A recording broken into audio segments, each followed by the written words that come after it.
So it's going to become like a war, right? War it's of information. Yeah, but it's already a war. Right, like, I know, but we're not fighting back. That's your point. Yeah. So they're attacking, but the poor is not fighting back. So let's say they do. It's like when it's secret, it has power. Like, official thinks they're all alone. Like, they'll be the one who's punished, you know. Then you can intimidate and bully them. You know.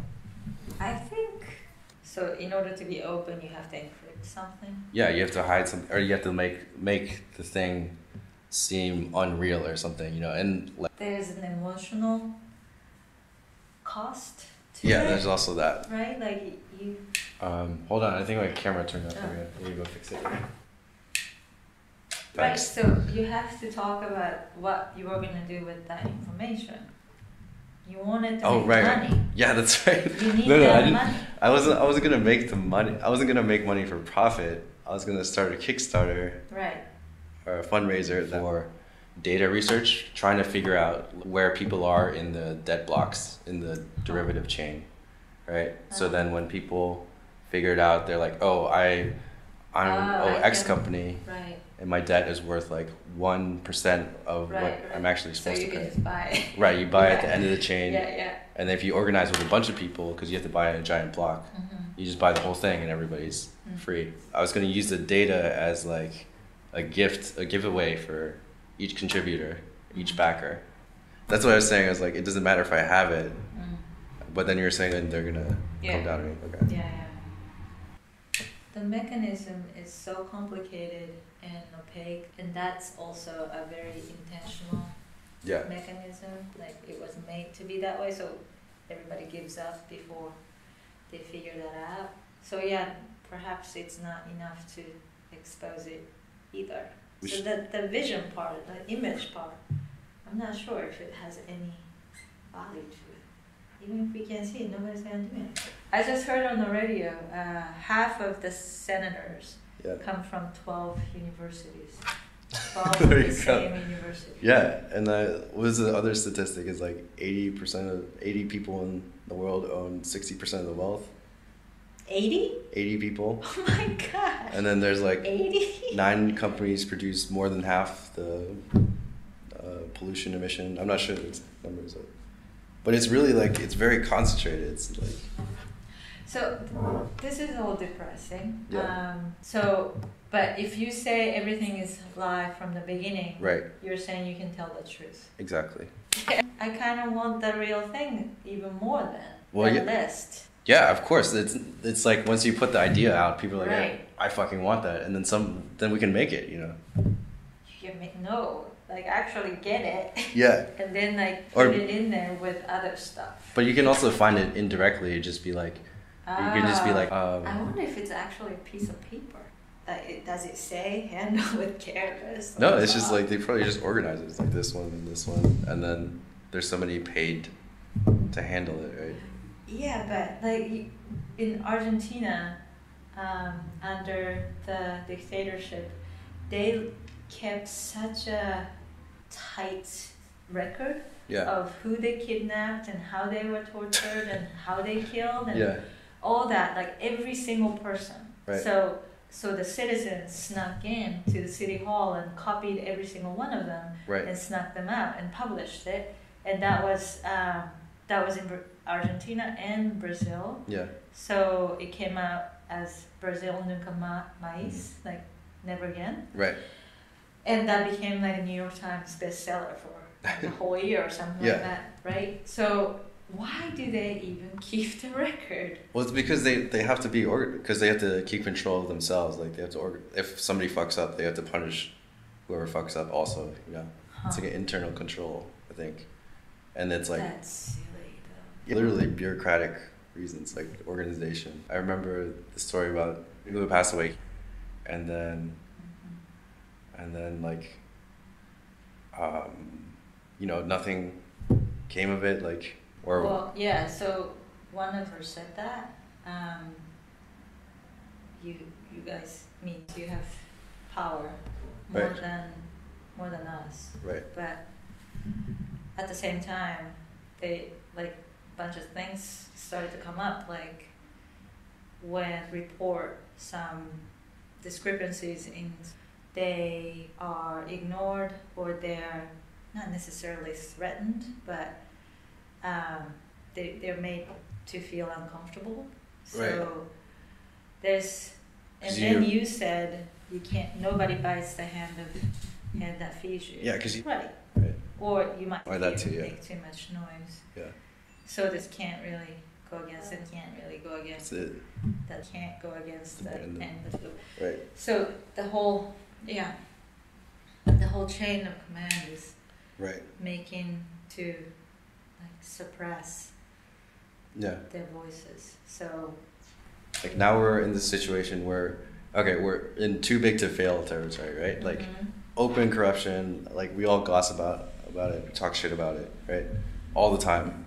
Because it's right in front of our faces. But you can't say anything, you can't make a document because like it would take me 3 years of research to meticulously check all and collect all the data. No, it's like time to create all the stuff and then make it stand up, and then I had to take like 10 years to like defend it and fight it, and then like I'd probably be so depressed I want to kill myself. That's why I think representation is like a completely dead end, like speaking legitimately, because like they'll have an army of researchers, they can put 200 years of work into 1 year. You'll die before you get anywhere. So we're in this situation. It's like everybody knows like there's this fucked up things are going on. You can't say anything because they've got your future by your valued body parts, and it changes how we communicate with each other, right? It's like we can't declare there is a handle with care file, right? Because we don't have any proof. It's slander and all that stuff. It's gossip that like everybody knows, right? It's like the open secret. Yeah, but that's different than a legitimate document. Yeah, I mean, like, okay, here's a list who cannot be touched, no matter what they do. Yeah. They're gonna be. Right. So, it matters, and if you lie about it, then somebody's gonna find out, and they have more manpower and money power, so they're gonna like start digging up your dirt.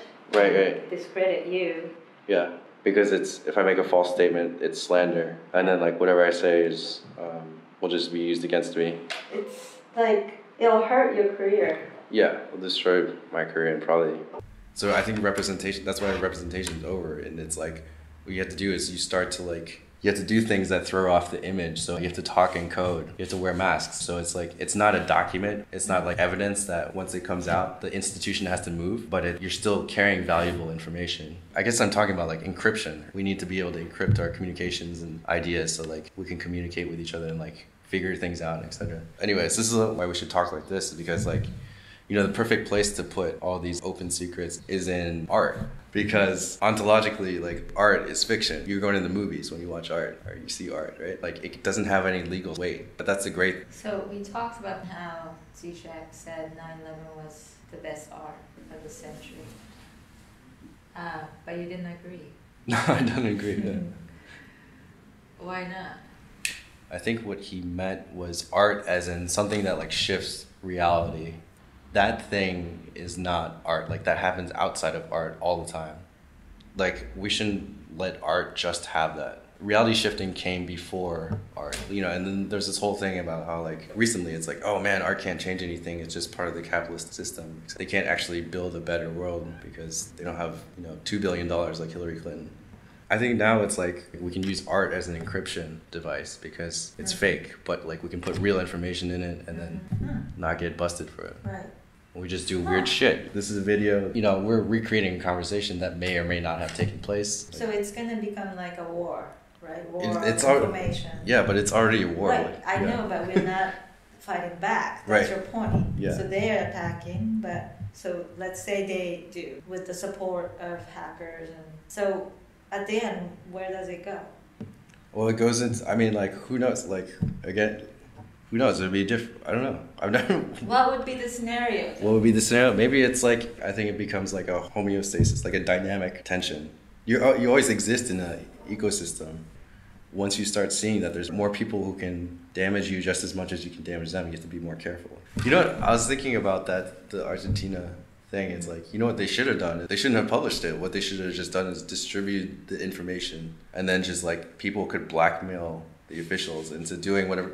Because once it's out in the open, then the people in power can just ignore it because they're in power. You know, it's like they don't have to do whatever anybody says. They can just kill more people, you know, intimidate more people. It's like when it's secret, it has power. And then when the official thinks they're all alone, like they'll be the one who's punished. Then you can intimidate and bully them.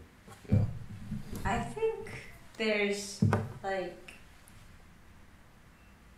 emotional cost to it. There's also that. Right? Like I don't think normal people like to blackmail.